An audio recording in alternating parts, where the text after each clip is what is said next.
unmasking the deceptive debt system of child support. Join us as we uncover the hidden truths behind the child support system. Discover how arrears and back pay are manufactured out of thin air, the manipulative credit practices at play, and the reality behind the supposed debt. Prepare to be enlightened and empowered as we expose the facade and guide you towards reclaiming your financial freedom. When we think of debt, we often imagine a straightforward transaction involving a bank where money is lent and must be repaid with interest.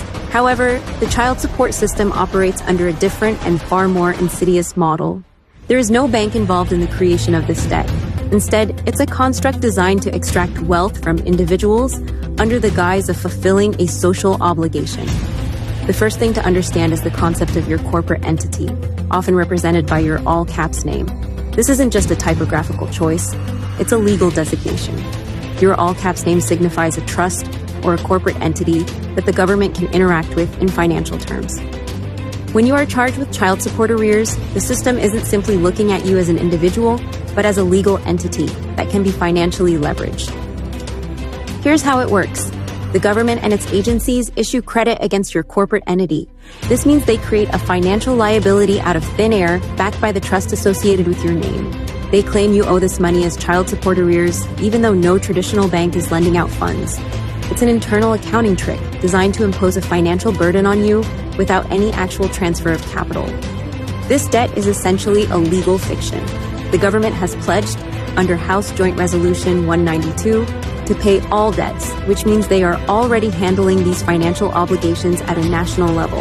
However, child support agencies continue to act as if you owe them money directly. This is because they benefit from the illusion of debt. By maintaining this facade, they can enforce payments, accrue interest, and leverage penalties, all of which funnel money into their coffers without any real basis in a debt-backed transaction. The most deceptive part of the system is the double dipping. When you are charged with arrears, the agencies receive credit upon charging your trust. They then turn around and charge you again, as if this initial credit didn't cover the obligation. This means you are effectively paying twice for the same liability, once through the trust and once directly from your income. Most people don't realize that this debt is fabricated and that the financial burden placed upon them is not based on actual borrowed money.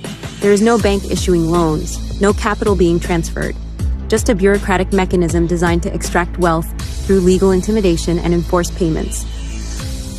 To break free from the system, it's crucial to understand its mechanics.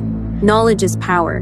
When you realize that this debt is a contrived obligation, you can take steps to challenge it. By discharging your child support account, you are not just terminating the current payment obligations, but also invalidating the fraudulent arrears and accumulated interest that were never real to begin with. In this battle, the first weapon is awareness. Understand the system, recognize the deception, and refuse to be a victim of financial manipulation. Stand firm in your rights, expose the facade, and reclaim your financial freedom.